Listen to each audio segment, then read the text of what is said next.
ರಾಯರ ಮಹಿಮೆ ಅಪಾರ. ಒಬ್ಬ ಬ್ರಾಹ್ಮಣ ಇದ್ದ. ಹೆಸರು ವೆಂಕಣ್ಣ. ಆದ್ರೆ ಅವನ್ಗೆ ಓದಲು ಬರೆಯಲು ಬರ್ತಿರ್ಲಿಲ್ಲ. ದನ ಕಾಯುವ ಸರಳ ಜೀವನ ನಡೆಸ್ತಿದ್ದ. ಒಂದು ದಿನ ಅವನು ಗುರು ರಾಘವೇಂದ್ರ ಸ್ವಾಮಿಗಳ ಮಹಿಮೆಯ ಬಗ್ಗೆ ಕೇಳ್ತಾನೆ. ಆ ಕ್ಷಣದಿಂದಲೇ ಅವನ ಮನಸ್ಸಿನಲ್ಲಿ ಭಕ್ತಿ ಮೂಡುತ್ತೆ. ಅವನು ರಾಯರ ದರ್ಶನಕ್ಕೆ ಅಂತ ಹೋಗ್ತಾನೆ. ರಾಯರ ಮುಂದೆ ನಿಂತು ಕೈ ಜೋಡಿಸಿ, ಗುರುಗಳೇ ನನ್ಗೂ ಏನಾದ್ರೂ ಅನುಗ್ರಹ ಮಾಡಿ ಅಂತ ಬೇಡ್ಕೊಳ್ತಾನೆ.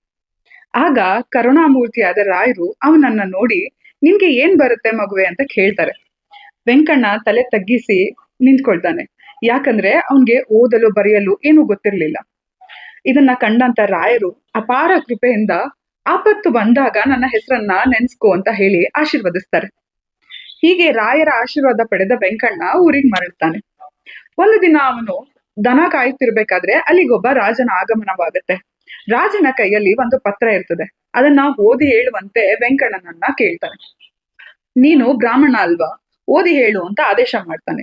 ಆದ್ರೆ ವೆಂಕಣ್ಣನಿಗೆ ಒಂದು ಅಕ್ಷರ ಕೂಡ ಗೊತ್ತಿರ್ಲಿಲ್ಲ. ಅವನು ಓದಲು ಕೂಡ ಸಾಧ್ಯವಾಗೋದಿಲ್ಲ. ಅದನ್ನ ತಿಳಿದಂತ ರಾಜ ಕೋಪಗೊಂಡು ಶಿಕ್ಷೆ ಕೊಡೋದಕ್ಕಂತ ಮುಂದಾಗ್ತಾನೆ.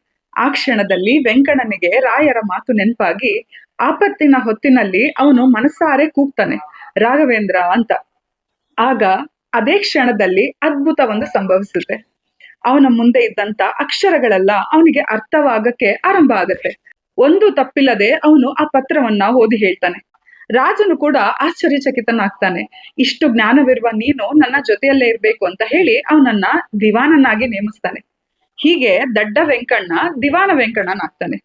ಅದಾದ ಮೇಲೆ ವೆಂಕಣ್ಣ ರಾಯರ ಪರಮ ಭಕ್ತನಾಗ್ತಾನೆ. ಅವನ ಪಾದ ಸೇವೆಯಲ್ಲೇ ಸದಾ ತೊಡಗಿಸ್ಕೊಳ್ತಾನೆ. ಒಂದು ಮಹತ್ವದ ಭಾಗವೆಂದರೆ, ಗುರು ರಾಘವೇಂದ್ರ ಸ್ವಾಮಿಗಳ ಬೃಂದಾವನ ನಿರ್ಮಾಣಕ್ಕೂ ಕೂಡ ದಿವಾನ ವೆಂಕಣ್ಣನೇ ಕಾರಣನಾಗ್ತಾನೆ.